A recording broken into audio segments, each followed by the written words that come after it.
Olá, eu sou Márcio,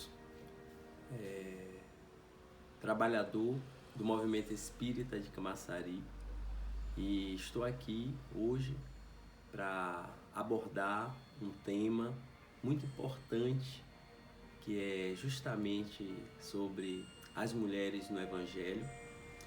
E como nós vamos falar das mulheres, é importante a gente fazer uma referência, inclusive, ao mês de outubro, por conta de ser um mês que se preocupa mais com a saúde das mulheres, principalmente em relação à questão do câncer de mama. Venho aqui, inicialmente, trazer essa mensagem do dia e quero começar com justamente uma oração inicial. E aí eu gostaria de solicitar e sugerir que cada um que esteja assistindo possa se manifestar da forma que achar mais confortável e começar a nossa oração. Amado Mestre, obrigado pela oportunidade de estar neste momento servindo como instrumento de Cristo para trazer uma mensagem que aborda um tema tão importante, tão necessário sobre a mulher no Evangelho e a sua importância na construção de um mundo melhor. Agradecer sempre por todos os ensinamentos e por toda a afetividade que o mundo nos trouxe através da sensibilidade feminina. E é com esse sentimento que iniciamos esse trabalho com a oração carinhosa, deixada por tantos espíritos de luz que têm passado e nos orientado aqui na Terra. Que assim seja. E aí a gente segue abordando, na verdade, elementos essenciais que, se você parar para pensar que as mulheres elas apresentam-se no Evangelho, principalmente o Evangelho de João, com uma frequência muitas vezes anônima. E se a gente parar para analisar, a maioria das mulheres que aparecem no Evangelho, elas aparecem de uma forma sempre referente a alguém do gênero masculino, ou seu pai, ou seu filho, ou seu esposo. Isso é um pouco delicado. Mas é importante a gente trazer para esse debate que uma fala de nosso querido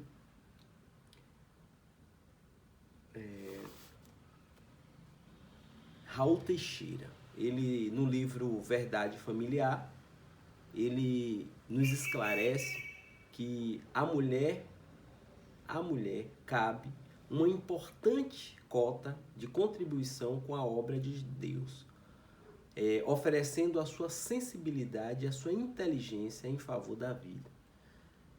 Se a gente parar para analisar muitas coisas, e a mulher, na verdade, ela historicamente foi o vetor principal para que chegasse a alguns segmentos da sociedade da época a mensagem do Cristo.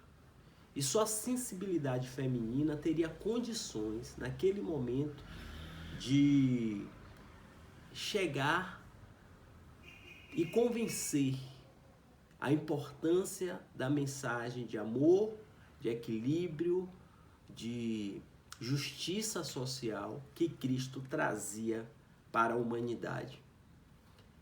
Uma coisa muito interessante é que, se você parar para analisar como Cristo se referia às mulheres,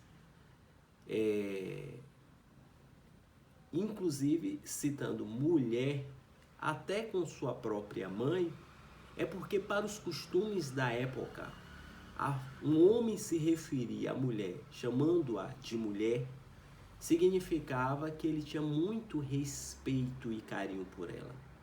E era por isso que, a maioria das vezes, ele a abordava daquela forma.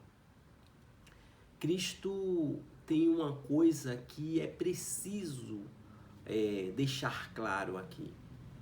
A sua energia feminina lhe dava as condições necessárias e justamente muito equilibradas,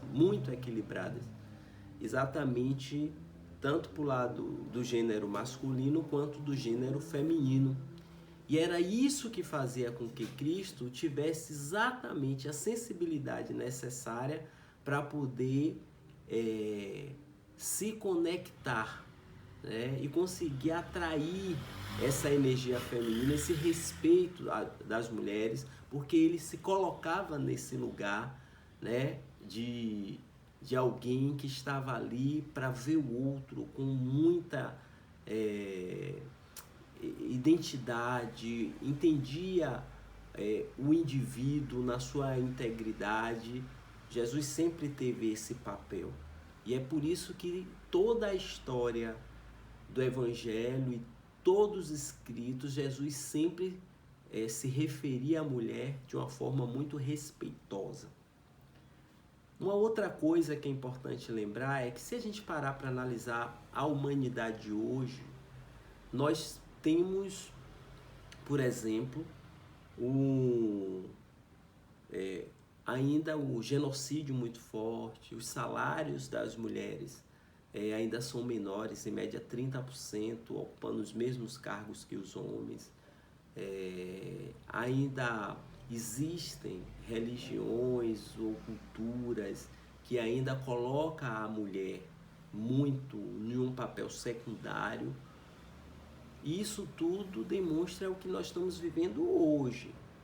Ainda os espaços da mulher no poder, que ainda é muito pouco em algumas sociedades.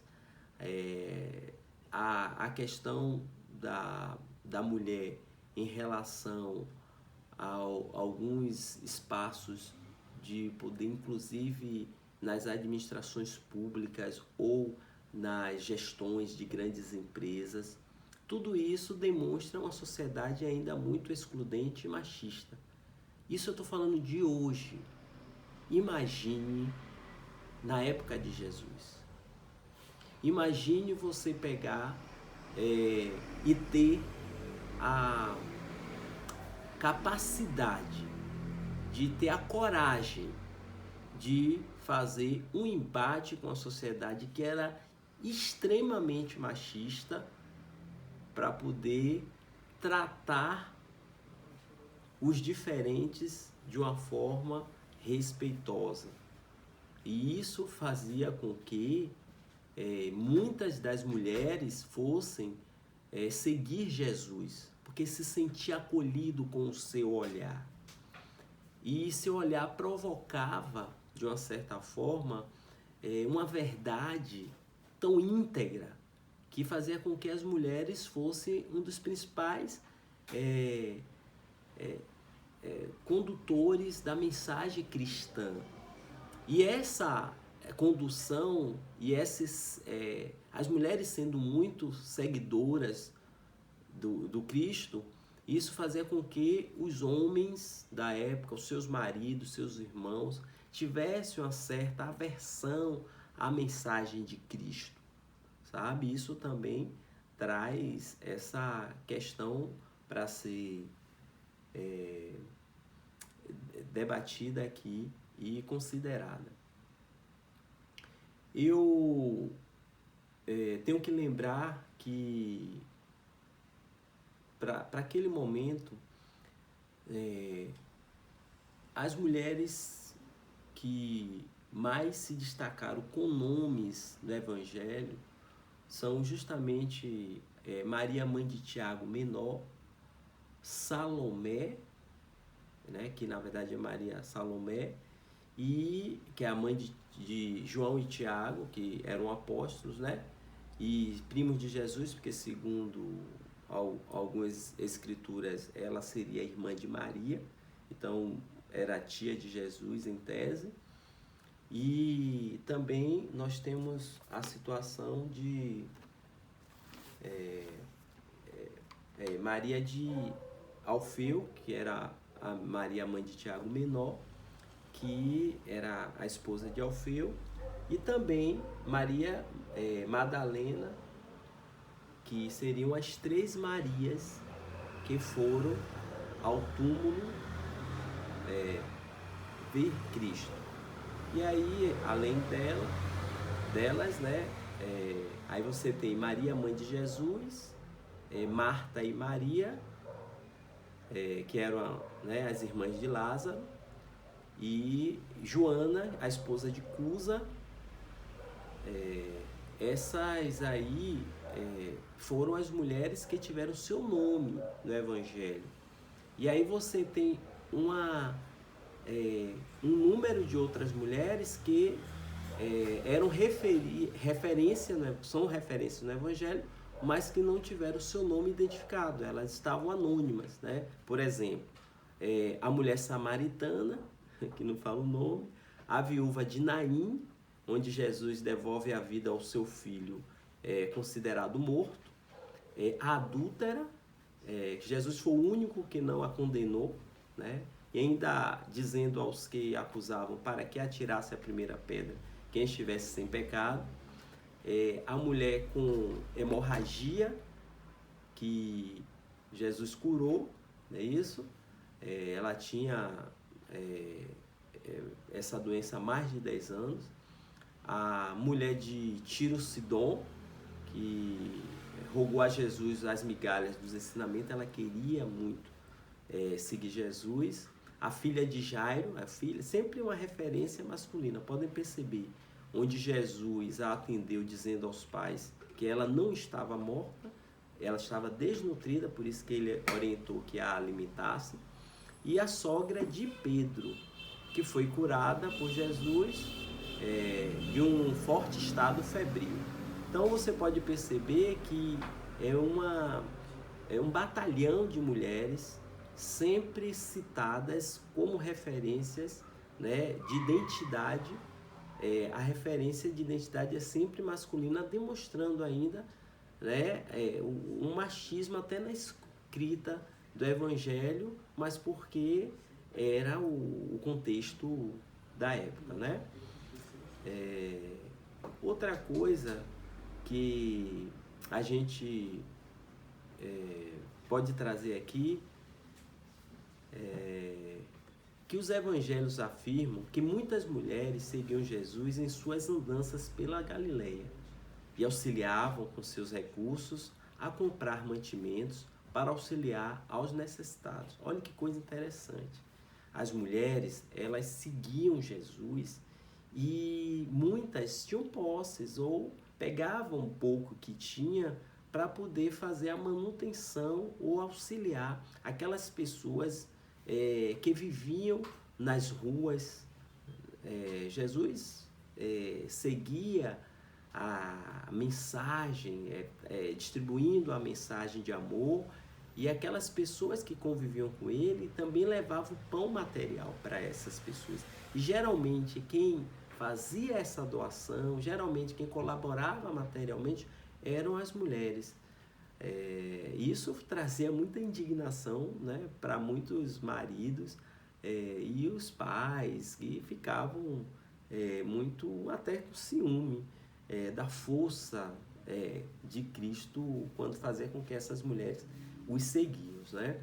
Mas Jesus sempre deixou claro para elas que o principal compromisso que elas tinham era com a família, principalmente. Por isso muitas ele orientava: vá e fique sempre atenta e dando atenção à sua família. Aprendia o Evangelho, se alimentava do Evangelho de Cristo, praticava na rua, mas praticava em casa também. Essa era a troca energética que existia entre eles, né? Ansiando por uma vida mais espiritualizada, Jesus as encantava, já que entendia profundamente a psicologia feminina e as orientava com amor e sabedoria, né? Nunca foi de abandonar a família.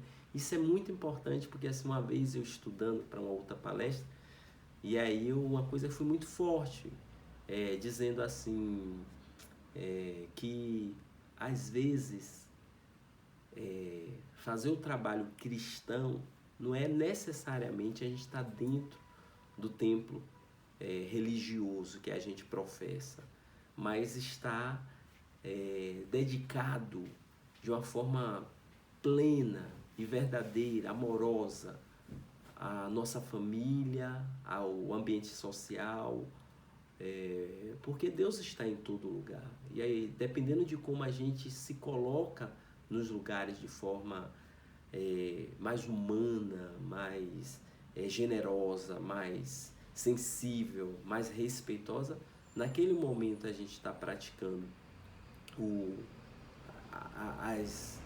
os ensinamentos cristãos. Isso é importante. E às vezes estar orando é importante, mas estar praticando a oração é mais importante ainda, né?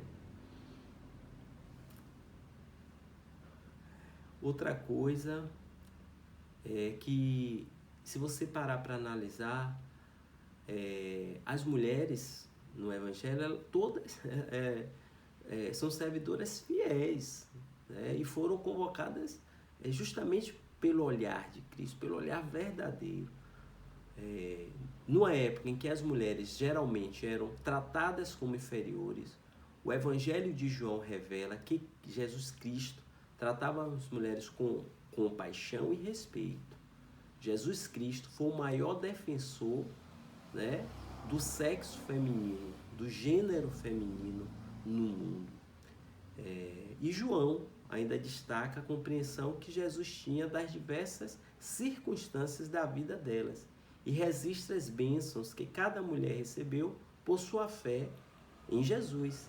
E uma coisa interessante, gente, é que se você parar para analisar, a mulher samaritana, todas, né, a mulher judia, todas as etnias que tinha mulheres, como Jesus tratava elas com muito carinho, respeito, e elas se sentiam muito acolhidas, era através dessas mulheres, não importava o papel dela que ela tinha naquela sociedade, ou o desempenho dela, ela levava para a sua, porque ele tem que lembrar que Jesus era um judeu, era de descendência judaica. E aí isso fazia com que outras etnias, claro que em tese deveriam refutá-los ou rejeitar os seus ensinamentos. Muito pelo contrário, a forma tão amorosa com que Cristo conseguia levar esse tratamento fazia com que as mulheres capilarizassem esses ensinamentos dentro dessas culturas, etnias tão divergentes e diversificadas em relação a de Cristo. E isso foi fazendo com que o cristianismo fosse atingindo outros povos. E a mulher teve um papel muito grande nesse trabalho, entendeu?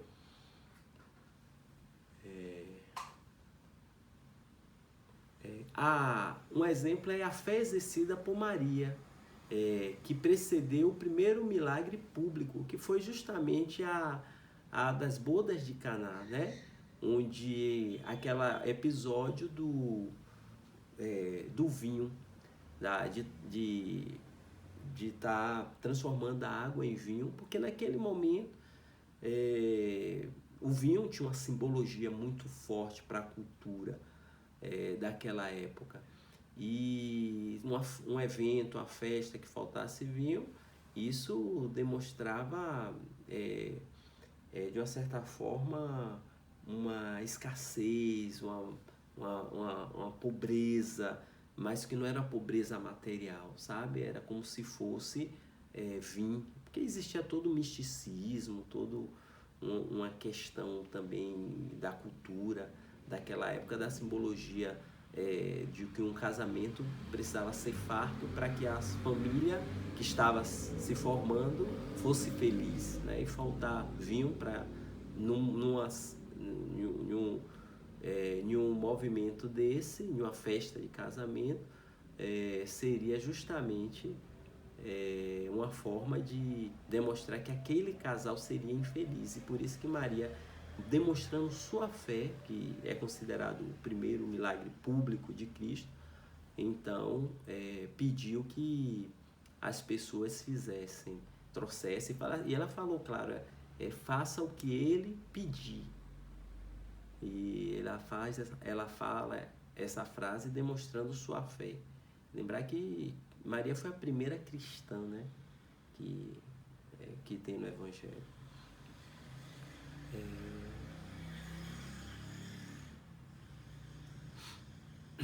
Aí bora entrar aqui no debate sobre uma outra mulher que aparece o seu nome no Evangelho, que é Joana de Cusa. Lembrando que Cusa era um procurador de Herodes, sabe? Então era uma mulher que de uma certa forma tinha um status, vivia em um ambiente social muito elitizado, e para aquele momento uma mulher ela se curvar a um galileu, né? Se curvar aquele momento de tanta não só opressão para as mulheres, mas assim da rejeição à simbologia do que Cristo representava para aquela sociedade. Ela era uma mulher assim de muita fé e muito corajosa.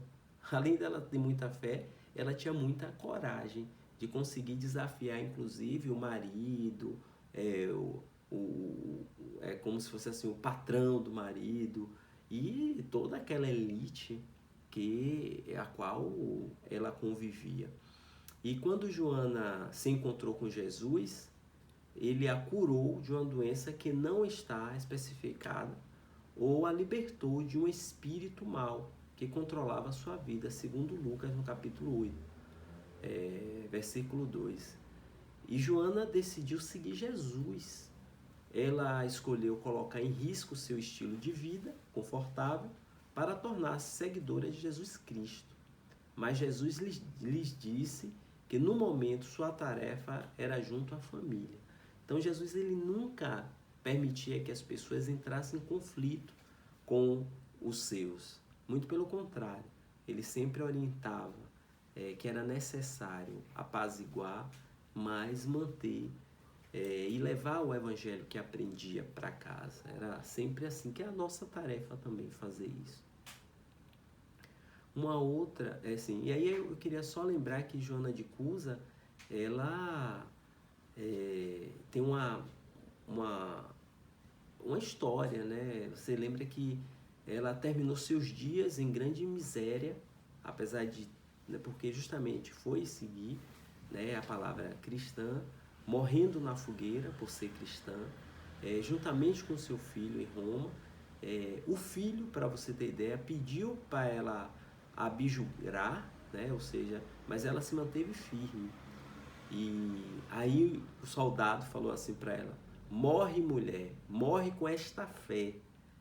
Não te ensinou outra coisa esta crença a não ser morrer?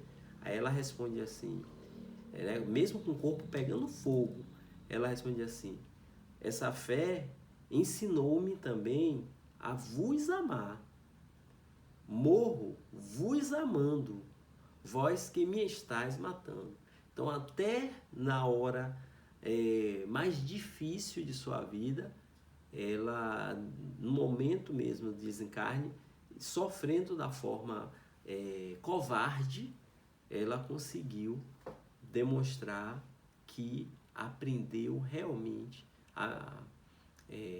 as lições que Cristo veio nos trazer, perdoando e amando. E lembrando que, na verdade, Joana de Cusa tem uma trajetória de reencarnação desde Joana de la Cruz, né, passando por Joana Angélica, né, e chegando a Joana de Ângeles, né, que é a mentora espiritual de Divaldo, né? Aí você vai ter uma outra narrativa, que é a mulher que João apresenta ao leitor em seguida, que é a de Samaria. Quero lembrar que Jesus, voltando de uma missão na Judéia, em direção à Galileia, o que demorava mais ou menos 3 dias para chegar, passava por Samaria, que é um território tanto de judeus quanto de galileus. E assim, eles eram hostilizados. E aí pronto, que vem toda a história da parábola do bom samaritano. Porém, os samaritanos eram considerados desde o berço como impuros em último grau. Então, era impossível casamentos entre samaritanos e judeus. Isso não era possível. Mas ainda assim, Jesus mostrou que sabia quem era aquela. Aí pronto, foi quando ele encontra a mulher samaritana, e dentro daquela questão, Jesus a tratou, mesmo sendo judeu e ela samaritana, Jesus a tratou com muito respeito. Aquilo fez com que aquela mulher se sentisse muito valorizada, né? Teve sua autoestima elevada, porque Jesus era assim. Para Jesus não tinha diferença religiosa, não tinha diferença étnica, não tinha diferença de cor, não tinha nada disso. Ele estava tratando com a sua grandeza, mostrando a essência humana, a importância da gente como essência mais sublime, como filhos de Deus que todos nós somos. Mas para aquele contexto daquela época, fazer o que Jesus fazia era uma coisa extremamente fabulosa, né? Para a gente hoje ainda imagine para aquela época. Jesus desafiou muitas coisas, né? Não é à toa da forma com que ele foi assassinado. E depois, a todas as mulheres, sem distinção de nacionalidade ou formação religiosa, Jesus mostrou respeito, apesar de ser Samaria. Isso aí você tem que lembrar que a história foi justamente quando Jesus pede à mulher água, né? E ele fala uma coisa muito interessante, porque assim, ele não podia beber água de uma samaritana dentro da cultura judaica, né, daquela época. Só que Jesus, tanto que ela pergunta assim: como podes tu, judeu, me pedires água para beber, eu que sou samaritano? Aí tem assim, já tinha introjetado o quanto era desprezível sua condição, ou seja, ela já tinha entendido isso diante da realidade. Só que Jesus Cristo então revelou a vida passada, né, da samaritana e seu relacionamento pecaminoso atual, porque na verdade ela já estava com um 5º marido. Imagine a mulher no 5º marido para aquela época. Mas Jesus ensinou-lhe que tinha água viva e que aqueles que bebessem dela jamais teria sede. A água viva, na verdade, era a palavra de amor que ele trazia para a sociedade daquela época.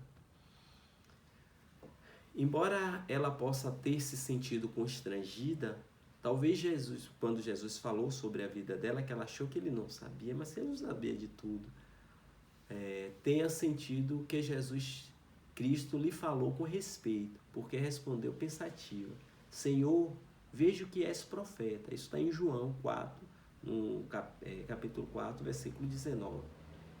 E mulher, minha senhora, crê em mim. Isso está em João 4, versículo 21. E aí Jesus disse, né? Claro. E aí ela pergunta: por acaso és o Messias? A samaritana, desprezada por ser mulher, estrangeira, impura e de má conduta, Jesus se revela como Messias, né? João, capítulo 4.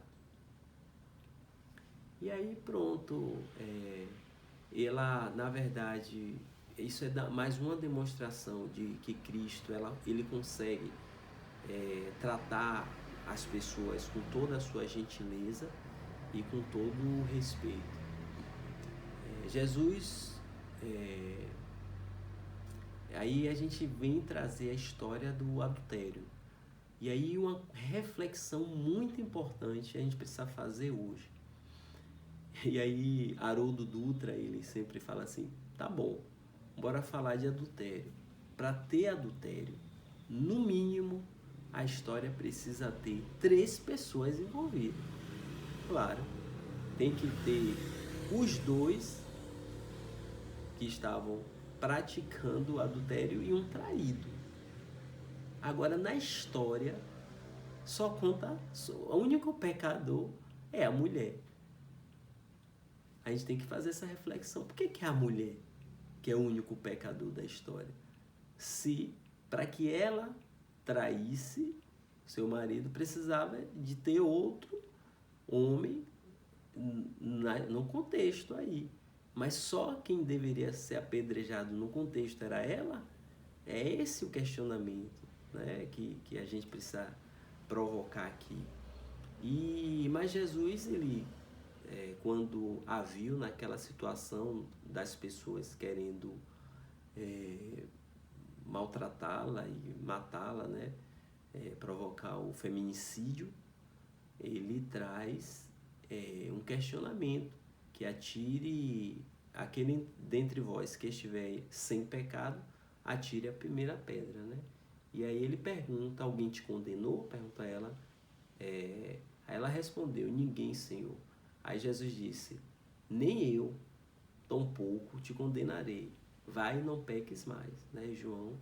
E aí você traz essa narrativa muito importante de que Jesus, mais uma vez, se coloca em defesa do gênero feminino, mas de uma forma sempre didática e pedagógica de ensinar como seguir a vida de uma forma honrada. Uma outra história que consegue identificar as mulheres é Marta e Maria. Engraçado que na narrativa Jesus, na verdade, ele estava mais uma vez viajando, porque ele vivia fazendo isso. É importante lembrar que sempre no processo as mulheres iam na frente. Era a inteligência das mulheres que faziam os roteiros, era a inteligência das mulheres que chegava para primeiro fazer todo o acolhimento, o preparativo, né? Tudo para que as coisas acontecessem a contento. As mulheres tinham esse cuidado, esse zelo, para quando Jesus chegasse, o ambiente já estivesse preparado para isso. E numa dessas histórias ele entrou numa aldeia, onde uma mulher chamada Marta recebeu em sua casa. Tinha ela uma irmã com o nome Maria, que se assentou aos seus pés, né, para ouvir-o falar. Maria quis, né? Mas Marta, ela muito preocupada o tempo todo com os afazeres de casa, sabe? E em vez dela parar para ver a palavra de Jesus, Maria, a sua irmã, sim, se preocupou e sentou para ouvir Jesus, porque inclusive qual era o sentimento? Poxa, é minha oportunidade de beber, né, dessa fonte viva. E Marta estava tão preocupada em arrumar casa para receber Cristo, para a casa ficar bonita, e Maria preocupada em aproveitar aquele momento, porque não sabia se teria outra oportunidade de estar ali, da frente, né, do Galileu tão amado e generoso. E aí, outra coisa que ele atrás, aí Jesus fala assim, Marta, Marta, andas inquieta e preocupada com muitas coisas, quando uma só é necessária. Maria escolheu a melhor parte, que não lhe será tirada. A melhor parte é o que a gente aprende, é o que a gente passa a conhecer, e principalmente era o Evangelho que Jesus trazia. E Marta conseguia entender isso, né? E dentro de um olhar mesmo de horizonte, para se abrir. Aí a gente pode analisar assim, que Maria escolheu a boa parte porque concedeu o valor preciso às necessidades da hospedagem e alimentação. E quem mais se alimentou foi ela. A maior parte de seu tempo, os esforços e energias foram canalizados para o essencial, que era aprender o Evangelho. O Cristo encontrava-se presente em sua casa por algumas horas, e talvez nunca mais ela tivesse essa oportunidade, ela entendeu. E assim, por que perder esses instantes, né? Ela foi muito inteligente, Maria. As palavras de Jesus transcendem os costumes da época, de todos os momentos e até muitos de hoje, que a gente ainda resiste em praticá-lo. Até muitos de nós já aprendemos, mas a prática no nosso dia a dia ainda está muito limitada. Claro, o nosso processo normal de crescimento moral. No tempo de Jesus, as mulheres não podiam entrar nas sinagogas, nem conhecer a lei, como iriam explicá-la? E Jesus fazia isso, já que elas não podiam entrar nas sinagogas, ele fazia a pregação, e as mulheres queriam aprender, né, se qualificar intelectualmente e também moralmente. Isso fazia com que elas seguissem Jesus. Ela ali podia fazer, né? Na rua podia fazer, não podia nos templos religiosos, que era proibido.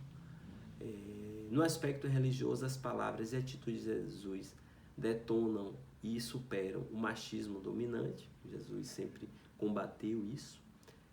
Não podiam aparecer em público nem exercer função religiosa as mulheres, e por isso que em algumas religiões as mulheres são limitadas, inclusive na prática religiosa.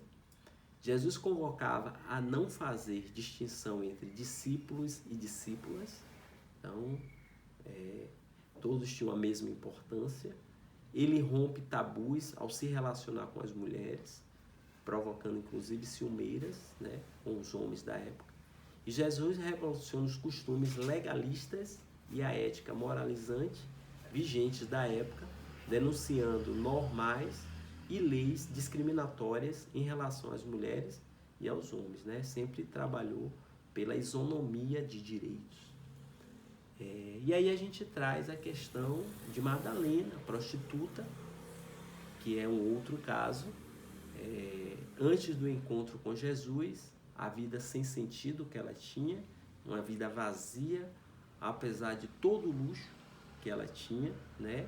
E as facilidades, porque ela realmente tinha em seu palácio, recebia homens de grande status sociais, poderosos, muitos até que quando queriam ter relacionamento com ela, ela não aceitava, e eles dobravam a oferta para poder tê-la por alguns momentos de prazer, e ela não aceitava porque sempre tinha na sua relação outros compromissos com outros mais poderosos ainda. E apesar de tudo isso, ela tinha uma vida vazia. Apesar de tanta riqueza, tanto luxo, e tão desejada fisicamente, existia um vazio que ela procurou preencher e só conseguiu preencher com o Evangelho. Ela se dava ao luxo de escolher quem a provesse, mas ainda assim sentia aquela dor dos costumes da época de ser julgada, de ser considerado um lixo e outras questões que a história narra. Maria de Magdala, ou Madalena, contudo, não era feliz. Surda, tristeza a minava. entregando-se por vezes dias seguidos à profunda amargura. Espíritos infelizes a tomavam em noites variadas, deixando-a aleada, olhos perdidos no mistério de insondáveis distâncias. Então, para você ver que nem sempre a riqueza e o luxo preenche. Na verdade, nunca preenche. Nessas horas, as servas despediam do átrio. Nessas horas, as servas despediam do átrio todos os que a buscassem.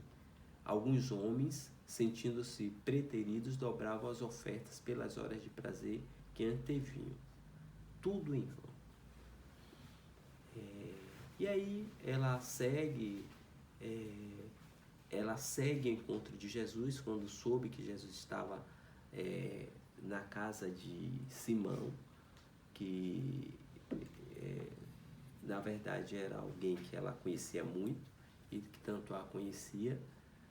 E quase ao final, ouvira-se gritos e alterações. Depois, rompendo a segurança, ela interrompe essa visita de Jesus, e justamente é nesse dia que ela tenta limpar os seus pés com os seus cabelos, para poder demonstrar a sua humildade e a sua fé, a sua confiança em Cristo, porque ela precisava se alimentar da água viva que Jesus trazia, que era isso que ela precisava. Na presença do Mestre, Maria começou a chorar sobre os pés de Jesus cobertos de pó. Constrangida, ela as enxugou com seus cabelos. Então, isso foi uma forma que ela demonstrou a sua necessidade de estar seguindo a Cristo. Já ansiava por algo maior e pela vibração espiritual superior do Cristo. Ela se transforma quando a luz se faz, a sombra se dissipa, que é a chamada imantação energética. Depois de assistir a um dos sermões de Jesus, ela abandonou sua vida desregrada, renovando-se por amor a Jesus e sua missão de levar a boa nova pelo testemunho. Acompanhou nos momentos de sofrimento, enquanto todos fugiam e se escondiam. Então, isso é uma coisa importante. Você parar para analisar, muitos dos apóstolos chegavam a se esconder, mas as mulheres não. As mulheres ficaram com Cristo até chegar à cruz, até carregar, tirar da cruz e botar lá no túmulo. Pode perceber, o Evangelho é claro. Muitos dos homens fugiram, e negaram Cristo, diziam que não conheciam Ele, mas as mulheres não. As mulheres foram corajosas o tempo todo. Tanto que Jesus apareceu mais tarde para as mulheres, para poder testemunhar. Lembrando que para a época a testemunha só podia existir se tivesse presença masculina. Mas quem testemunhou que Jesus estava vivo foram as mulheres. Está escrito no Evangelho isso. Maria de Madalena ouvira as pregações do Evangelho do Reino, não longe da vila principesca, onde vivia entregue a prazeres, em companhia de patrícios romanos, e tomara-se de admiração profundo pelo Messias, O profeta Nazareno havia plantado em sua alma novos pensamentos, na alma de Maria de Madalena. Depois que ele ouvira a palavra, observou que as facilidades da vida lhe traziam agora um tédio mortal ao espírito sensível. Maria chorou longamente, embora não compreendesse ainda o que pleiteava o profeta desconhecido. Isso foi quando ela viu a palestra dele, Jesus, na verdade, sempre nos chama para uma vida nova. E aí chamou ela, né? E para a sensibilidade feminina era muito natural e mais fácil Jesus conseguir penetrar, porque a sensibilidade feminina consegue compreender mais a amorosidade. É por isso que o evangelho ele consegue ser disseminado mais pelas mulheres. Eu quero aqui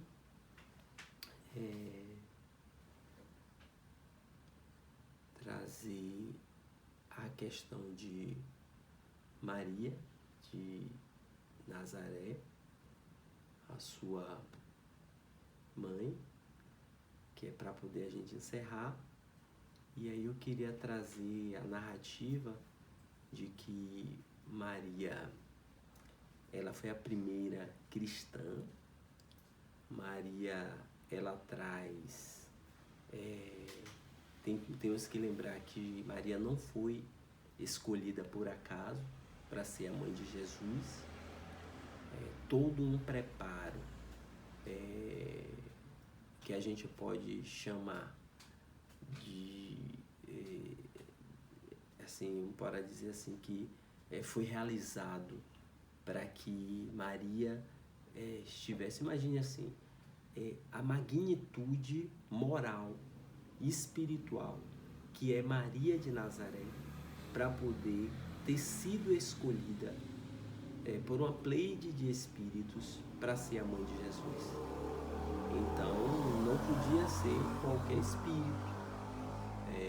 O Espiritismo reconhece em Maria uma entidade evoluidíssima, que já havia conquistado há mais de 2000 anos elevadas virtudes, apta a desempenhar a crosta terrestre tão elevada missão, recebendo em seus braços o emissário de Deus, que se fez menino para se transformar no modelo da perfeição moral que a lei, que a humanidade pode pretender sobre a terra.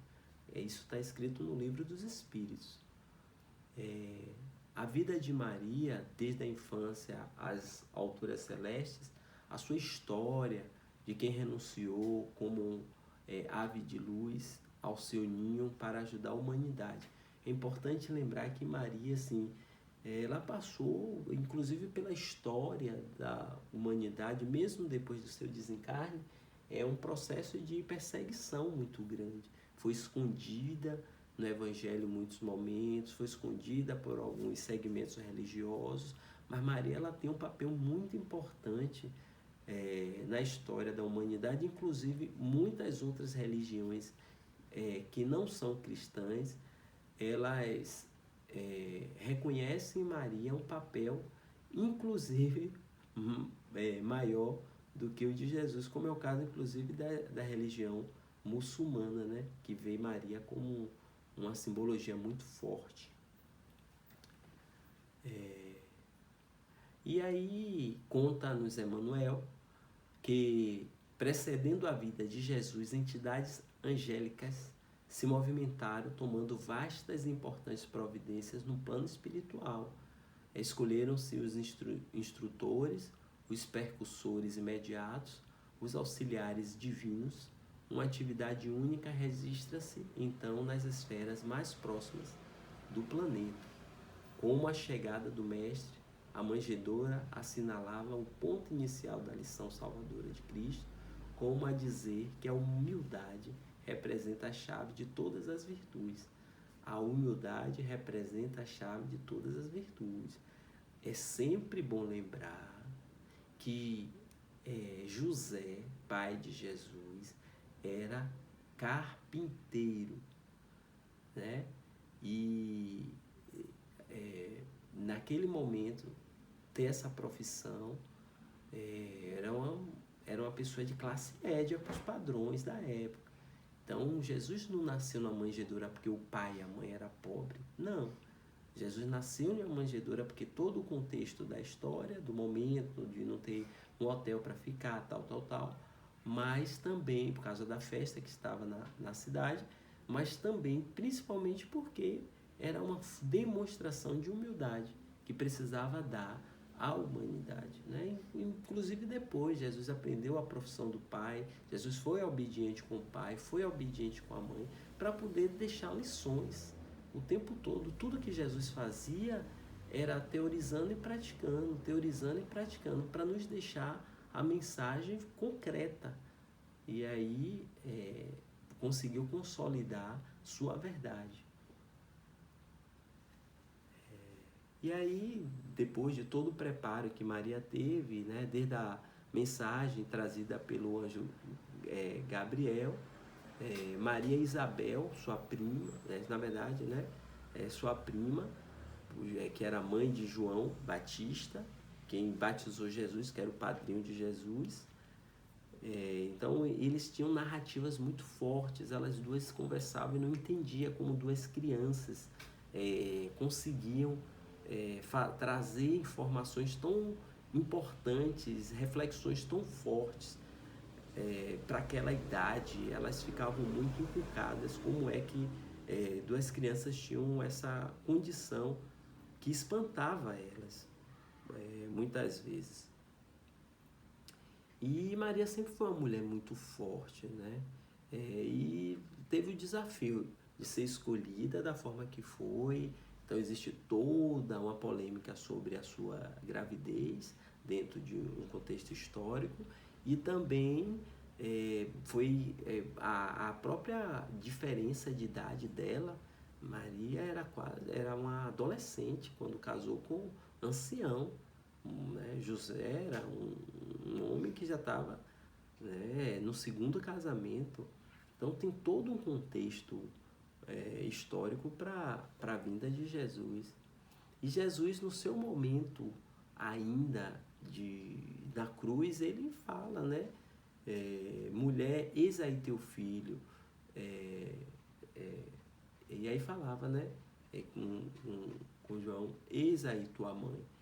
E aí, por que isso? Porque Jesus queria justamente falar com João Evangelista, né? Essa coisa de que agora você cuida dela, ela cuida de vocês, vocês vão pregar o Evangelho juntos. E aí eles, né, Éfeso, vão embora para lá e conseguem construir a igreja e a mensagem que Cristo queria tanto que a terra absorvesse. E aí pronto, Maria desencarna, retorna para a pátria espiritual, desenvolve um hospital no mundo espiritual, e justamente para cuidar dos suicidas. E o suicida que Maria mais cuida é justamente Judas, né, que traiu Jesus. Então, que quando ela... É uma história muito linda, né, no livro Boa Nova, que tem psicografado por Chico Xavier, que fala quando Judas, cego de vergonha, ele só conseguiu enxergar depois que Maria conseguiu demonstrar a ele tanto afago, tanto afeto. Isso já no mundo espiritual, é claro. E ele consegue ir trabalhar com Maria, resgatando outros espíritos. Tá bom? E aí tá o encerramento do nosso trabalho. Agradecer a vocês a paciência em nos ouvir, e lembrando aí da importância da mulher em toda a humanidade. Mas hoje a mensagem foi justamente sobre a importância da mulher no Evangelho, e uma reflexão do que ainda a gente precisa avançar para que a humanidade realmente se construa como uma humanidade onde nós tenhamos realmente direitos garantidos, mas acima de tudo direitos iguais. Muito obrigado, fiquem com Deus e um grande beijo a todos. Que assim seja.